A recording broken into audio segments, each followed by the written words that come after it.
ಉದ್ದೇಶ, ಪತ್ರಿಕಾಗೋಷ್ಠಿಯನ್ನು ಕರೆದಿರ್ತಕ್ಕಂಥ ಉದ್ದೇಶ ಏನು, ರೈತರು ಇವತ್ತು ಪಂಪ್ ಸೆಟ್ಗಳನ್ನು ಕೊಡಿಸ್ತಾರೆ.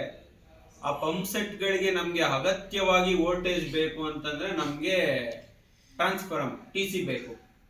ಹಿಂದೆ ರೈತರಿಗೋಸ್ಕರ ಅಕ್ರಮ ಸಕ್ರಮ ಅಂತಕ್ಕಂಥದ್ದು ಒಂದು ಯೋಜನೆ ಇತ್ತು. ಆ ಯೋಜನೆಯಲ್ಲಿ ಕೇವಲ 30,000 ರೂಪಾಯಿನ ರೈತರು ಕಟ್ಟಿದ್ರೆ 1 ವರ್ಷದ ಒಳಗೆ ಅವರ ಜಮೀನಿಗೆ, ಅವ್ರ ಹೊಲಕ್ಕೆ, ಅವ್ರ ತೋಟಕ್ಕೆ TCನ ಫಿಕ್ಸ್ ಮಾಡ್ತಿದ್ರು. ಮತ್ತೆ ಅದ್ರ ಜೊತೆಗೆ ಯಾರು 30,000 ಕಟ್ಲಿಕ್ಕೆ ಆಗಲ್ಲ ಅಂಥವ್ರಿಗೆ ತತ್ಕಾಲ್ ಅಂತ ಒಂದಿತ್ತು. ಅರ್ಜೆಂಟಿಗೆ TC ಬೇಕು ಅಂದ್ರೆ ತತ್ಕಾಲು ಸುಮಾರು 70,000 ರಿಂದ 80,000 ರೂಪಾಯಿ ಖರ್ಚಾಗೋದು. ಅವ್ರ ಹೊಲಕ್ಕೆ, ಅವ್ರ ತೋಟಕ್ಕೆ ಇಮಿಡಿಯೇಟ್ TC ಒಂದು ವಾರದಲ್ಲಿ ಬಂದ್ಬಿಡ್ತಿತ್ತು. ಇಂಥ ಯೋಜನೆಗಳೆಲ್ಲ ಹಿಂದೆ ನಮ್ಮ ಸರ್ಕಾರದಲ್ಲಿ ಇದ್ದು. ನಿಮ್ ಸರ್ಕಾರ ಅಂದ್ರೆ ಹೌದು, ಟೋಟಲ್ ನಮ್ಮ ಸರ್ಕಾರ ಅಂತಂದ್ರೆ ನಮ್ಮ ಸರ್ಕಾರ. ಈಗಿರ್ತಕ್ಕಂಥದ್ದು ನಮ್ಮ ಸರ್ಕಾರನೇ, ಹಿಂದೆ ಇರ್ತಕ್ಕಂಥದ್ದು ನಮ್ಮ ಸರ್ಕಾರನೇ. ಹಿಂದಿನ ಸರ್ಕಾರಗಳು ನಾವು ಅದನ್ನ ನಮ್ಮ ಸರ್ಕಾರ ಅಂತ ಹೇಳ್ತಾ ಇದೀವಿ, ಉಚ್ಚಾರಣೆ ಮಾಡ್ಬೇಕಾರೆ ಅಷ್ಟೇ. ಹಿಂದಿನ ಸರ್ಕಾರದಲ್ಲಿ ಇಂಥ ಯೋಜನೆಗಳಿದ್ದು. ಇವತ್ತು ಏನಾಗಿದೆ ಅಂತಂದ್ರೆ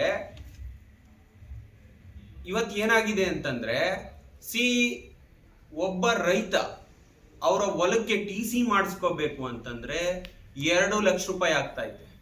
ಸೊ ಅದು ಏನಾದ್ರು ಕಂಬ ಏನಾದ್ರು ತುಂಬಾ ದೂರ ಇದೆ, 4-5 ಕಂಬ ಎಕ್ಸ್ಟ್ರಾ ಅಂದ್ರೆ 3 ಲಕ್ಷ ಆಗುತ್ತೆ. ರೈತ ತನ್ನ ಪಂಪ್ ಸೆಟ್ಗೆ ವೋಲ್ಟೇಜ್ ಬೇಕು ಅಂತಂದಾಗ TC ಹಾಕ್ಸ್ಲೇಬೇಕಾಗ್ತದೆ, ಅನಿವಾರ್ಯ. ಯಾಕೆಂದ್ರೆ ಪಂಪ್ ಸೆಟ್ ಕೊರ್ಸಿರ್ತಾನೆ, ಸಾಲ ಮಾಡಿರ್ತಾನೆ, ಹಸುಗಳನ್ನ ತಂದಿರ್ತಾನೆ ಹೈನುಗಾರಿಕೆ ಮಾಡ್ಲಿಕ್ಕೆ. ಆ ಹಸುಗಳನ್ನ ಸಾಕ್ಬೇಕು ಅಂದ್ರೆ ಅವ್ನಿಗೆ ಉತ್ತಮವಾದಂತ ಮೇವು ಬೆಳಿಲಿಕ್ಕೆ ವಾಟರ್ ಸೋರ್ಸ್ ಬೇಕು. ಅಂತ ಸಂದರ್ಭದಲ್ಲಿ ಇವತ್ತಿನ ಮೈಕ್ರೋ ಫೈನಾನ್ಸ್ಗಳಲ್ಲಿ ಸಾಲ ಮಾಡಿರ್ತಾರೆ. ಆ ಪರಿಸ್ಥಿತಿಲಿ ಇವತ್ತು 3 ಲಕ್ಷ ಕೊಟ್ಟು ಒಬ್ಬ ರೈತ ಒಂದು TCನ ಅಳವಡಿಸ್ಕೊಂಡು ಅವನು ಹೈನುಗಾರಿಕೆ ಮಾಡೋದಲ್ಲಿ, ಕೃಷಿ ಮಾಡೋದಲ್ಲಿ, ತೋಟಕ್ಕೆ ನೀರಾಯಿಸೋದಲ್ಲಿ ಅವನು ಸಾಲ ತೀರ್ಸೋದು ಹೇಗಾಗುತ್ತೆ? ನಾನು ಇವತ್ತಿನ ಸರ್ಕಾರನ ಅದರಲ್ಲೂ ಪ್ರತ್ಯೇಕವಾಗಿ ಎಲ್ಲ ನಮ್ಮ ಯುವಕ ರೈತ ಬಾಂಧವರಿಗೆ ಹೇಳ್ತಕ್ಕಂಥದ್ದು ಇಷ್ಟೇ ವಿಚಾರ. ನಮ್ಮ ಯುವ ರೈತರೆಲ್ಲ ಎಚ್ಚೆತ್ಕೋಬೇಕು. ನೀವು ಎಲ್ಲೆಲ್ಲಿ ಯಾರ್ಯಾರನ್ನ, ಶಾಸಕರನ್ನ, ನೀವು ಯಾವುದೇ ಪಕ್ಷ ಆಗಿರ್ಲಿ, ನೀವು ಆಯ್ಕೆ ಮಾಡಿದೀರಾ. ಎಕ್ಸಾಂಪಲ್, ಕಾಂಗ್ರೆಸ್ ಪಕ್ಷದ ಶಾಸಕರು ಇರ್ಬೋದು, BJP ಪಕ್ಷದ ಶಾಸಕರು ಇರ್ಬೋದು, JDS ಪಕ್ಷದ ಶಾಸಕರು ಇರ್ಬೋದು. ನೀವು ಆಯ್ಕೆ ಮಾಡಿರ್ತಕ್ಕಂಥ ಶಾಸಕರನ್ನ ನೀವು ಕೇಳಿ. ಏನಂತ ಕೇಳಬೇಕು ಅಂದ್ರೆ, ನಮಗೆ ಇವತ್ತು ನಿಮ್ಮ ಸರ್ಕಾರದಲ್ಲಿ ಉದ್ಯೋಗ ಕಳಿಸ್ಲಿಕ್ಕೆ ಆಗ್ತಾ ಇಲ್ಲ, ಉದ್ಯೋಗ ಸಿಗ್ತಾ ಇಲ್ಲ, ಯುವಕರಿಗೆ ನಿರುದ್ಯೋಗಿಗಳಾಗ್ತಾರೆ.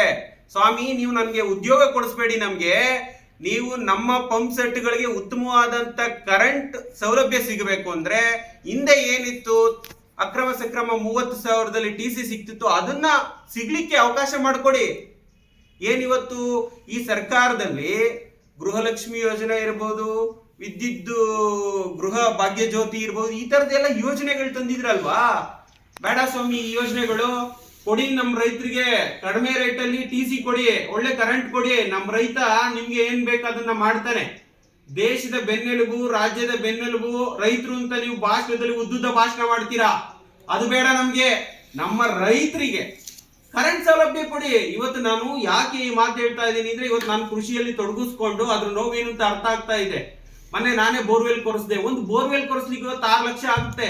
ಒಂದು TC ಇಡಬೇಕು ಅಂತಂದ್ರೆ ಅದಕ್ಕೊಂದು 2 ಲಕ್ಷ, 8 ಲಕ್ಷ. ಒಬ್ಬ ರೈತ, ಸಾಮಾನ್ಯ ರೈತ, ಒಂದು ಬೋರ್ ಕೊರಿಸಿ ಒಂದು TC ಇಟ್ಟು ಅವನು ಹೊಲಕ್ಕೆ, ತೋಟಕ್ಕೆ ನೀರು ತಗೊಂಡು ಹೋಗ್ಬೇಕು ಅಂದ್ರೆ 8-10 ಲಕ್ಷ ಬೇಕು. ಎಲ್ಲಿಂದ ಬರುತ್ತಾರೆ ರೈತರಿಗೆ? ನೀವು ನಿಮ್ಮ ಗೌರ್ಮೆಂಟ್ ಇಂದ ಬೇರೆ ಬೇರೆ ಯೋಜನೆ ಏನೆಲ್ಲ ಬೇಡ ಸ್ವಾಮಿ. ನಾವು ಸರ್ಕಾರಕ್ಕೆ ಏನು ಕೇಳಲ್ಲ. ಇವತ್ತು ಒತ್ತಾಯ ಮಾಡ್ತಾ ಇರೋದು, ನಮಗೆ ಕರೆಂಟ್ ಸೌಲಭ್ಯ ಕೊಡಿ, ನಮ್ಮ ಹೊಲ ತೋಟಕ್ಕೆ ಕರೆಂಟ್ ಸೌಲಭ್ಯ ಕೊಡಿ. ನಾವೇ 2,000 ರೂಪಾಯಿ, 3,000 ರೂಪಾಯಿ ನಾವು ಕೊಡ್ತೀವಿ. ನಮಗೆ ಬೇಕಾಗಿಲ್ಲ ಬೇರೆ ಯೋಜನೆಗಳು. 2,000 ರೂಪಾಯಿ ಕೊಡ್ತೀರಿ, ಇಲ್ಲಿ ನೀವು 2 ಲಕ್ಷ 3 ಲಕ್ಷ ತಗೊಂತೀರಿ, ಬೇರೆ ರೇಟ್ ಹೆಚ್ಚಿಸ್ತೀರಿ. ಇದೆಲ್ಲ ಬೇಡ ಸ್ವಾಮಿ. ನಮಗೆ ಕೊಡಿ, ನೀವು ಕರೆಂಟ್ ಕೊಡಿ. ನಮ್ಮ ತೋಟದಲ್ಲಿ, ನಮ್ಮ ಹೊಲದಲ್ಲಿ ನಾವು ಹೈನುಗಾರಿಕೆ ಮಾಡ್ಲಿಕ್ಕೆ ಒಳ್ಳೆ ಉತ್ತಮವಾದಂತ ಮೇವು ಬೆಳಿತೀವಿ, ಡೈರಿಗಳಿಗೆ ಹಾಲು ಹಾಕೊಂತೀವಿ. ಒಳ್ಳೆ ರೈಟ್ ಸಿಕ್ಕಿದ್ರೆ ನಮ್ ದುಡ್ಡು ಅಲ್ಲೇ ಸಿಗ್ತದೆ ನಮ್ಗೆ. ನೀವು 2,000 ಯಾರಿಗ್ ಬೇಕು? ನಿಮ್ 2,000 ನಮ್ಗೆ ಅಂದ್ರೆ ಆ ನೋವು ನಮ್ಗೆ ಅರ್ಥ ಆಗ್ತಾ ಇದೆ, ನಮ್ಗೆ ಆ ನೋವು ಕಾಣಿಸ್ತಾ ಇದೆ. ಈಗ ಇವತ್ತು ಏನಾಗ್ತಾ ಇದೆ ಅಂದ್ರೆ, ಹಳ್ಳಿಗಾಡಿನಲ್ಲಿ ಇರ್ತಕ್ಕಂಥ ರೈತರು ಈ ನೋವುಗಳನ್ನ ಯಾರು ತೋಡ್ಕೊಳಕ್ ಆಗ್ತಾ ಇಲ್ಲ. ಆಮೇಲೆ ಈ ಸಂದರ್ಭದಲ್ಲಿ ನಮ್ ಎಲ್ಲಾ ಶಾಸಕರನ್ನ ಕೈ ಮುಗಿದು ನಾನು ಒತ್ತಾಯಿಸ್ತಾ ಇರ್ತಕ್ಕಂಥ ಉದ್ದೇಶ ಏನು ಅಂತಂದ್ರೆ, ಕೇಳ್ತಾ ಇರ್ತಕ್ಕಂಥ ಸಂದೇಶ ಏನು ಅಂದ್ರೆ, ನಾನು ಇಷ್ಟೇ ಕೇಳೋದು, ನೀವು ಅಸೆಂಬ್ಲಿಯಲ್ಲಿ ಇವಾಗ ಏನು ಸೆಷನ್ ನಡೀತಾ ಇದೆ ಬೆಳಗಾವಿನಲ್ಲಿ, ದಯವಿಟ್ಟು ಪಕ್ಷಪಾತವಾಗಿ, ನಿಷ್ಪಕ್ಷಪಾತವಾಗಿ ಪ್ರತಿ ತಾಲೂಕಲ್ಲಿ ನಿಮ್ಮ ಜನ, ನಿಮ್ಮ ಕಾರ್ಯಕರ್ತರು ನಿಮ್ಮನ್ನ ಆಯ್ಕೆ ಮಾಡಿ ಕಳ್ಸಿರ್ತಕ್ಕಂಥದ್ದು ರೈತರಿಗೋಸ್ಕರ ಹೋರಾಟ ಮಾಡಿ, ರೈತರಿಗೆ ಸೌಲಭ್ಯಗಳನ್ನ ತಂದ್ಕೊಡಿ, ರೈತರಿಗೆ ಯೋಜನೆ ಉತ್ತಮವಾದಂತಹ ಯೋಜನೆಗಳನ್ನ ತಂದ್ಕೊಡಿ ಅಂತ ನಿಮ್ಮನ್ನ ಕಳ್ಸಿದ್ದಾರೆ. ಇವತ್ತು ನೀವು ಅಸೆಂಬ್ಲಿಯಲ್ಲಿ ಇಷ್ಟೇ ಪ್ರಶ್ನೆ ಮಾಡಿ, ಮಾನ್ಯ ಸಿದ್ದರಾಮಯ್ಯನವರಿಗೆ, ಮುಖ್ಯಮಂತ್ರಿಗಳಿಗೆ ಕೇಳ್ಕೊಳ್ಳಿ. ಮಾನ್ಯ ಸಿದ್ದರಾಮಯ್ಯನವರು ಬಡವರ ಪರ, ಬಡವರ ಪರ, ರೈತರ ಪರ, ಮತ್ತೆ ನಮ್ಮ ರೈತರಿಗೆ ಸಿಗ್ತಕ್ಕಂಥ ಎಲ್ಲಾ ಯೋಜನೆಗಳನ್ನ ನೋಡಿ ಇವತ್ತು ಸಿದ್ದರಾಮಯ್ಯನವರಿಗೆ ಅನ್ನರಾಮಯ್ಯ, ವಿದ್ಯುತ್ ರಾಮಯ್ಯ, ವಿದ್ಯಾರಾಮಯ್ಯ ಕೆಲವು ಬಿರುದುಗಳನ್ನ ಏನ್ ಕೊಡ್ತಾ ಇದ್ದೀರಿ, ವಿದ್ಯುತ್ ಶಕ್ತಿ ರಾಮಯ್ಯ ಬಿರುದನ್ನು ನೀವು ಕೊಡಿದ್ರಂತೆ. ಕೇಳ್ಕೊಳ್ಳಿ ಅವ್ರನ್ನ ಏನಂತ.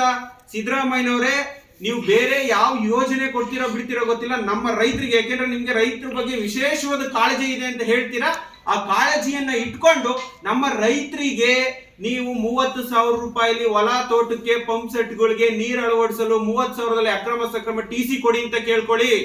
ಮಾನ್ಯ ಶಾಸಕರುಗಳು ಎಲ್ಲರೂ ಕೂಡ ನಿಜವಾಗ್ಲೂ ನಿಮ್ಗೆ ರೈತರ ಬಗ್ಗೆ ಕಾಳಜಿ ಇರ್ತಕ್ಕಂಥದ್ದಿದ್ರೆ ಈ ಅಸೆಂಬ್ಲಿ ಒಳಗೆ ಈ ಸೆಷನ್ಸ್ ಅಲ್ಲಿ ಏನ್ ಚಳಿಗಾಲ ಅಧಿವೇಶನ ಬೆಳಗಾವಿಯಲ್ಲಿ ನಡೀತಾ ಇದೆ, ಈ ಚಳಿಗಾಲ ಅಧಿವೇಶನದಲ್ಲಿ ತಾವೆಲ್ಲರೂ ಕೂಡ ಸೀರಿಯಸ್ ಆಗಿ ಪ್ರತಿಯೊಂದು ಕ್ಷೇತ್ರದ ಶಾಸಕರಿಗೂ ಸಂಬಂಧಪಡ್ತಕ್ಕಂಥ ವಿಚಾರ ಇದು. ನಾವ್ ಯಾವುದೇ ರೀತಿ ಬೇರೆ ಒತ್ತಾಯ ಮಾಡ್ತಾ ಇಲ್ಲ. ನಮ್ಮ ರೈತರಿಗೆ ಸರಿಯಾದ ರೀತಿ ಕರೆಂಟ್ ಸೌಲಭ್ಯ ಸಿಗಬೇಕು ಅಂದ್ರೆ ನೀವು ನಿಜವಾಗ್ಲೂ ರೈತರ ಬಗ್ಗೆ ಕಾಳಜಿ ಇದ್ರೆ ನೀವು ಇದ್ರ ಬಗ್ಗೆ ಸೆಷನ್ ನಲ್ಲಿ ಚರ್ಚೆ ಮಾಡಿ ಕೂಡಲೇ ಮುಖ್ಯಮಂತ್ರಿ ಅವರ ಹತ್ರ ಇದಕ್ಕೊಂದು ಏನಾದ್ರೂ ನೀವು ಪ್ರಸ್ತಾಪಿಸಿ ಈ ಒಂದು ಯೋಜನೆ ಪಾಸ್ ಮಾಡ್ತೀರಾ ಅಂತ ಎಲ್ಲಾ ಶಾಸಕರುಗಳಿಗೂ ಕೂಡ ನಾನು ಒತ್ತಾಯ ಮಾಡ್ತೀನಿ. ಅದರಲ್ಲೂ ವಿಶೇಷವಾಗಿ ಕೂಡ ಒಂದು ಮೀಟಿಂಗ್ ಕರೆದು ಅವ್ರಿಗೆ ಏನ್ ತಿಳಿ ಹೇಳ್ಬೇಕಾಗಿತ್ತು ಹೇಳಿತ್ತು ಸರ್ಕಾರ. ಆದ್ರೆ ಆ ಮೈಕ್ರೋ ಫೈನಾನ್ಸ್ ಅವರು ಆ ಸರ್ಕಾರ ಹೇಳಿದಂತ ಸಂದರ್ಭದಲ್ಲಿ ಸ್ವಲ್ಪ ಸುಮ್ಮನೆ ಆದ್ರು. ಇವತ್ತೇನ್ ಮಾಡ್ತಾ ಇದ್ದಾರೆ, ಸರ್ಕಾರ ಹೇಳ್ತು ಅಂತ ಸುಮ್ಮನಾಗಿ ಮತ್ತೆ ಅವರ ಚಾಳಿ ಸ್ಟಾರ್ಟ್ ಆಗಿದೆ. ಅಂದ್ರೆ ರೈತ ಅವ್ನಿಗೆ ಏನಾರ ಬೆಳೆ ಬಂತು ಅಂದ್ರೆ ಅವನು ಬೆಳೆ ಬೆಳಿಲಿಕ್ಕೆ ಸಾಲ ಮಾಡಿರ್ತಾನೆ, ಕಟ್ಟಬೇಕು ಅಂದ್ರೆ ಅಲ್ಲಿ ಬರ್ಬೇಕು. ನಿಮ್ ಪರಿಸ್ಥಿತಿ ನೋಡಿದ್ರೆ ನೀವು ಈ ತರ ಕರೆಂಟ್ ಕೊಡಲ್ಲ, ಎಲ್ಲಿಂದ ಕಟ್ತಾನೆ ರೈತ? ಆದ್ರಿಂದ ಇವಾಗ ಏನ್ ಮಾಡ್ತಾ ಇದ್ದಾರೆ ಫೈನಾನ್ಸ್ ಅವರು, ಬ್ಲಾಂಕ್ ಚೆಕ್ ಗಳನ್ನ ಹಿಂದೆ ಏನ್ ಇಸ್ಕೊಂಡಿದ್ರು ಆ ಚೆಕ್ ಗಳ ಮುಖಾಂತರ ನ್ಯಾಯಾಲಯ ಮುಖಾಂತರ ಬ್ಲಾಕ್ ಮೇಲ್, ಅಂದ್ರೆ ನ್ಯಾಯಾಲಯಕ್ಕೆ ಅರ್ಜಿ ಹಾಕಿ ನ್ಯಾಯಾಲಯದಿಂದ ನೋಟಿಸ್ ಬಂತು ಅಂದ್ರೆ ನಮ್ಮ ರೈತರು ಏನು ಮಾತಾಡ್ಲಿಕ್ಕೆ ಆಗೋದಿಲ್ಲ. ಈಗ ಸರ್ಕಾರ ಅವ್ರಿಗೆ ಮೀಟಿಂಗ್ ಮಾಡಿ ಕಿರುಕುಳ ಕೊಡ್ಬೇಡ್ರಿ ಅಂದ್ರಿ. ಈಗ ನ್ಯಾಯಾಲಯ ಮುಖಾಂತರ ನೋಟಿಸ್ ಬಂದ್ರೆ ನ್ಯಾಯಾಲಯಕ್ಕಿಂತ ದೊಡ್ಡವ್ರು ಯಾರು ಇಲ್ಲ, ನ್ಯಾಯಾಲಯ ಹತ್ರ ನಾವು ಪ್ರಶ್ನೆ ಮಾಡ್ಲಿಕ್ಕೆ ಆಗೋದಿಲ್ಲ. ಆದ್ರಿಂದ ಯಾರು ಮೈಕ್ರೋ ಫೈನಾನ್ಸ್ ಸಂಸ್ಥೆಯ ಸಂಸ್ಥಾಪಕ, ಯಾರು ಓನರ್ ತರ ಇರ್ತಾರೆ, ಮ್ಯಾನೇಜರ್ಗಳು ಇರ್ತಾರೆ, ಅಂತವ್ರಿಗೆ ನೀವು ಈ ತರ ಬ್ಲಾಕ್ ಮೇಲ್ ಮಾಡೋದನ್ನ ಬಿಡಿ. ಈಗ ನೋಡಿ, ಯಾರೋ ಒಬ್ಬ ರೈತ ಹೇಳಿದ್ರು ನನಗೆ, ನಮ್ಮ ಸ್ನೇಹಿತರು, ಅವ್ರು ಏನ್ ಹೇಳಿದ್ರು, ಒಂದು ಈ ಎಲ್ಲಾ ಲೋನ್ಗಳನ್ನ ಕ್ಲಿಯರ್ ಮಾಡಿರ್ತಾರೆ, ಕಟ್ಟಿರ್ತಾರೆ, ಓಡಿ ಅಂತಕ್ಕಂಥದ್ದು ಉಳಿದಿರುತ್ತೆ. ಹಿಂದೆ ಫೈನಾನ್ಸ್ ಟೈಮ್ಗೆ ಕಟ್ಟಕ್ಕಾಗದಕ್ಕೆ ಕಿರುಕುಳ ಜಾಸ್ತಿ ಆಯ್ತು ಅಂತ ಸರ್ಕಾರ ಕರೆದು ಬುದ್ಧಿ ಹೇಳ್ತು. ಆದ್ರೆ ಲೋನ್ ಎಲ್ಲ ಕ್ಲಿಯರ್ ಮಾಡಿರ್ತಾರೆ, ಹೆಚ್ಚು ಕಮ್ಮಿ ಆಗಿರುತ್ತೆ, 1 ತಿಂಗಳು 2 ತಿಂಗಳು ಲೇಟಾಗಿ ಕಟ್ಟಿರ್ತಾರೆ. ಆ ಲೇಟಾಗಿ ಕಟ್ಟಿದ್ದು ಓಡಿ ಅಂತ ಬೆಳ್ಕೊಂಡಿರುತ್ತೆ. ಅದಕ್ಕೆ ಬಡ್ಡಿಗೆ ಬಡ್ಡಿ ಬೆಳೆದು 2 ಲಕ್ಷ ರೂಪಾಯಿ ಬರೀ ಓಡಿ ಕೊಟ್ಟಿದ್ದಾರೆ ನಮ್ಮ ಸ್ನೇಹಿತಂಗೆ ಒಬ್ಬನಿಗೆ. ಅವ್ರ ಹೆಸರು ಹೇಳೋದ್ ಬೇಡ, ನೋವು ಪಟ್ಕೊಂತಾರೆ ಪಾಪ ಅವ್ರ ಹೆಸರು ಹೇಳಿದ್ರೆ ಸಮಾಜದಲ್ಲಿ. ಆದ್ರೆ 2 ಲಕ್ಷ ಓಡಿಂದ ನೀವು ಕೊಟ್ಟು ಕಿರುಕುಳ ಕೊಡ್ತಾ ಇದ್ದೀರಾ ಅಂದ್ರೆ ಇನ್ನು ಮಾಮೂಲಿ ನೀವು ಸಾಲ ಬಿಡ್ತೀರಾ? ಬೇಕಾ ಇದೆಲ್ಲವಾ? ಎಂತ ಪರಿಸ್ಥಿತಿ ಆಗ್ತಾ ಇದೆ ನಮ್ಮ ರೈತರ ಬಗ್ಗೆ. ಈ ಸರ್ಕಾರಕ್ಕೆ ಏನಾರ ನಿಜವಾಗ್ಲೂ ಕಾಳಜಿ ಇತ್ತು ಅಂದ್ರೆ ಅಂತವ್ರು ಯಾರ್ಯಾರಿದ್ದಾರೆ ಅಂತ ಸಂಸ್ಥೆಯನ್ನ ಕೂಡಲೇ ಬ್ಯಾನ್ ಮಾಡಬೇಕು, ಅವ್ರಿಗೆಲ್ಲ ಒಂದು ಬುದ್ಧಿ ಕಲಿಸ್ಬೇಕು ಅಂತ ಈ ಸಂದರ್ಭದಲ್ಲಿ ನಾನು ಈ ಸರ್ಕಾರಕ್ಕೆ ಗಮನ ಹರಿಸ್ಲಿ ಅಂತ ಕೇಳ್ಕೊಂತೀನಿ.